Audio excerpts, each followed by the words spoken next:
Students, तो मैं इस लेक्चर में आप लोगों को डिजाइन की नेक्स्ट मॉडिफिकेशन टूल्स के बारे में बताऊंगा। ठीक है, मैंने आप लोगों को मूव के बारे में बता दिया, रोटेट के बारे में बता दिया, मिरर कमांड के बारे में बता दिया। तो अभी मैं एरे की बात करूंगा, एरे की। ठीक, तो एरे किस तरीके से प्रयोग करते हैं, चलिए मैं इसके लिए पहले एक लाइन बना लेता हूँ। ठीक है, जैसे मैंने ये एक लाइन बना ली। लाइन बनाने के बाद तो एरे में देखो, पहली जो एरे है हमारी पाथ एरे है, एक रेक्टेंगुलर एरे है। ठीक, तो मैं रेक्टेंगुलर एरे पे क्लिक करता हूँ और यहाँ पे कोई पहले एक ऑब्जेक्ट में ड्रॉ कर ले रहा हूँ। जैसे मान लो यहाँ पे मैंने एक ये ऑब्जेक्ट कोई ड्रॉ कर लिया है। ठीक, और अब मैं यहाँ रेक्टेंगुलर एरे पे क्लिक करूंगा। रेक्टेंगुलर एरे पे क्लिक करने के बाद इस पे क्लिक करूंगा, उसके बाद इंटर दबाऊंगा। ठीक है, इंटर जैसे ही मैं दबाऊंगा वैसे ही ये जो हमारी एरे है वो रेक्टेंगुलर एरे में कन्वर्ट हो गई।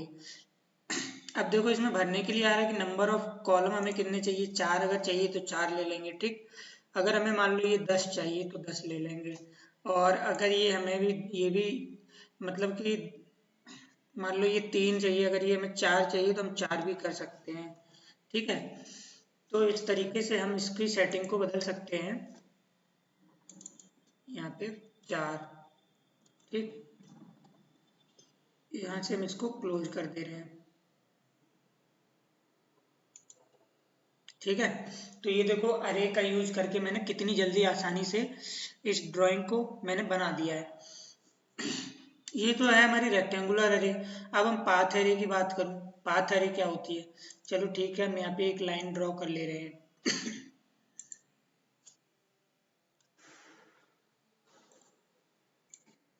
जब हम लाइन ड्रॉ कर देते हैं, पाथ अरे का मतलब है कि वो पाथ को फॉलो करे।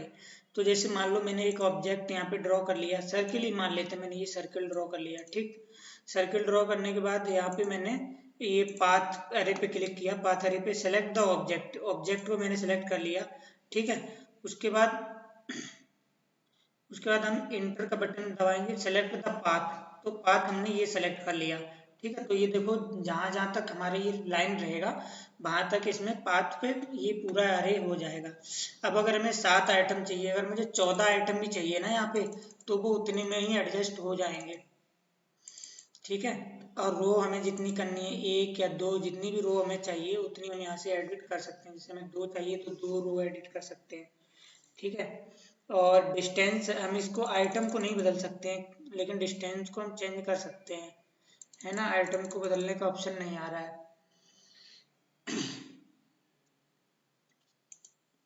यहाँ पे चाहे तो हम 3 कर सकते हैं, आइटम अपने आप बदल जाएंगे। ठीक है, डिस्टेंस अगर बीच की 3 करेंगे तो सभी आइटम देखो अपने आप ऑटोमेटिक वो आइटम ले लेगा। ठीक है, उसके बाद ये तो हो गया हमारा पाथ अरे, मतलब किसी भी पाथ को फॉलो करके बन जाए। मैं इसे डिलीट मारता हूँ और पाथ अरे का एक अच्छा और एग्जांपल देता हूँ। जैसे कि इसको मैं कंट्रोल ए प्लस डिलीट कर दिया। ठीक, जैसे मान लो मैं एक सर्किल ले लूँ। ठीक है, ये मैंने एक सर्किल ले लिया। ठीक, सर्किल लेने के बाद मैंने इस सर्किल को ना इसे मूव करवा लेता हूँ, गलत जगह बना दिया हूँ। यहाँ राइट क्लिक करके इसको उठा के मैं इधर ले आता हूँ। उसके बाद मैं इसके अंदर एक और छोटा सा सर्किल बना दूँ, यहाँ पे, यहाँ पे।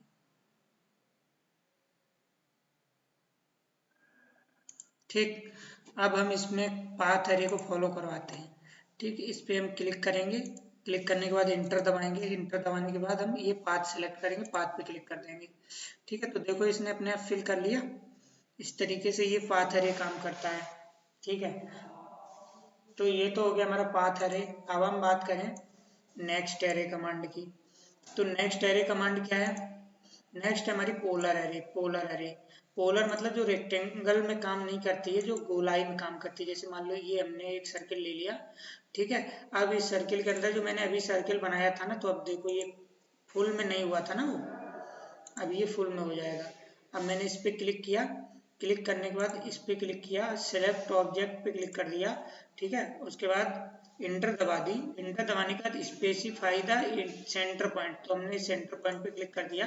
ठीक है, अब यहाँ पे हमें कितने नंबर ऑफ आइटम चाहिए या डिस्टेंस कितनी चाहिए, हम यहाँ से 15 अगर लेंगे तो 15 अपने आप बराबर डिस्टेंस पे आ जाएंगे। ठीक है, तो इस तरीके से हम यूज करते हैं कौन सी वाली एरे का, पोलर एरे का। ठीक है, तो ये तो हो गया पोलर एरे। अब हम बात करें इरेज टूल की। इरेज टूल क्या होता है? इरेज टूल का मतलब होता है डिलीट करना। अब जैसे मान लो हमें ये डिलीट करना है, इस पर क्लिक करेंगे, इंटर दबा देंगे। ठीक है, क्लिक करने के बाद इस पर इंटर दबा देंगे हम बस।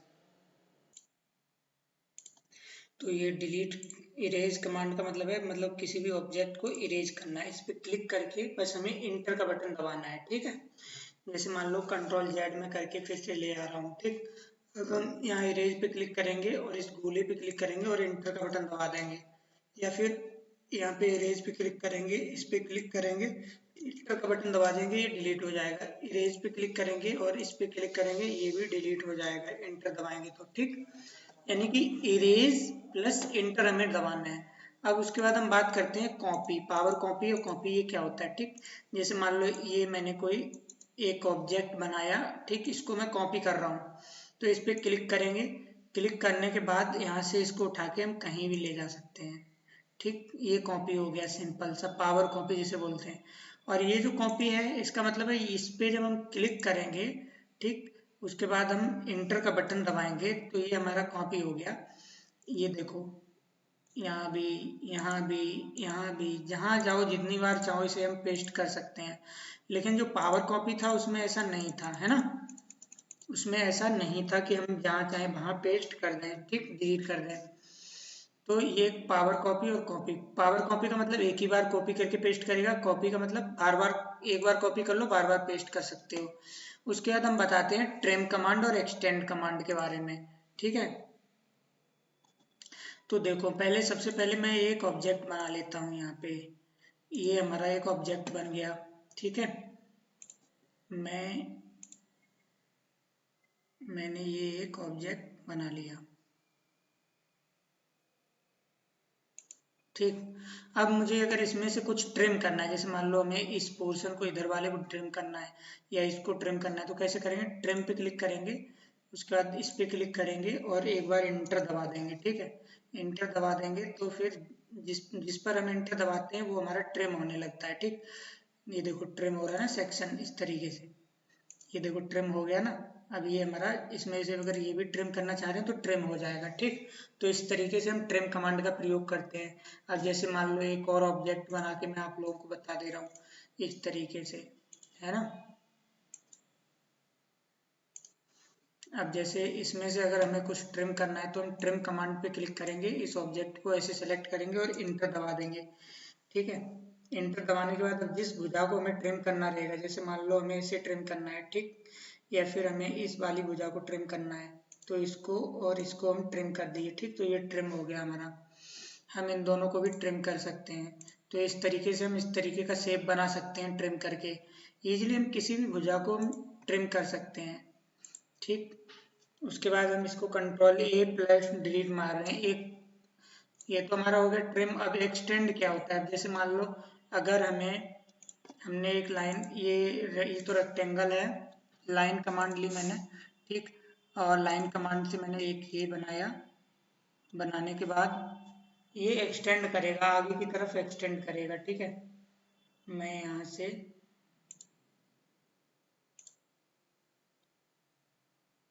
तो अब देखो मैं एक्सटेंड पे क्लिक करता हूँ और इसको क्लिक करता हूँ, इंटर दबाता हूँ। ठीक है, अभी मैंने कोई ऑब्जेक्ट नहीं बनाया इसलिए एक्सटेंड कमांड काम नहीं कर रही है। ठीक, मैं बता दूंगा इसका उपयोग आगे नेक्स्ट। ठीक है,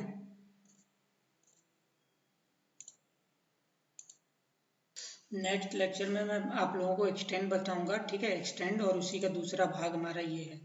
ठीक है, एक्सटेंड के बाद फिलेट, फिलेट और चैम्फर और ब्लेंड कर्व। ठीक है, ब्लेंड कर्व बताऊंगा और मिरर भी बताऊंगा। ठीक, तो अगर कोई क्वेश्चन हो तो मुझे कमेंट करके पूछ लें।